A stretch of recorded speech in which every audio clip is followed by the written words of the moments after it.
This briefing has ended. Follow our latest coverage of the Biden versus Trump 2020 election here. President Trump refused to back down on Thursday afternoon from his suggestion earlier in the day that the election be delayed, something he has no authority to order and that top Republicans quickly rejected. In an appearance at the White House that was ostensibly about the coronavirus, Mr. Trump ignored a day of pushback from some of his closest allies, who said the election would be held in November as scheduled, and again attacked the process of mail-in voting, a service he has used before. "You're sending out hundreds of millions of universal mail-in ballots. Hundreds of millions," Mr. Trump said. "Where are they going?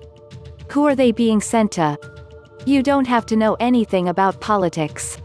Mr. Trump sought to back up his claims by pointing to delayed vote counts and rejected absentee ballots in some states' primaries, but his claim that mail voting leads to inaccurate counts or fraud is false.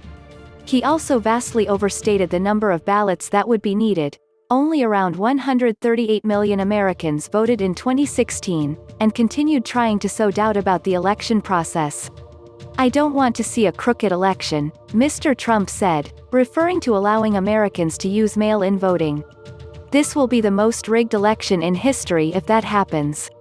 The president appeared to brush off rebukes by Republican leaders and allies, who spent the day pointing out that Mr. Trump had no authority to move the election.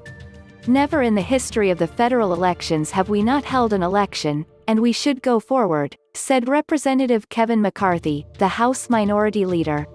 Senator Mitch McConnell, the Majority Leader, dismissed Mr. Trump's suggestion in an interview with WNKY television in Bowling Green, Kentucky. "Never in the history of the country, through wars, depressions and the Civil War, have we ever not had a federally scheduled election on time, and we'll find a way to do that again this November 3rd, Mr. McConnell said. Even for Mr. Trump, suggesting a delay in the election is an extraordinary breach of democratic norms that will increase the chances that he and his core supporters don't accept the legitimacy of the election should he lose to former Vice President Joseph R. Biden Jr.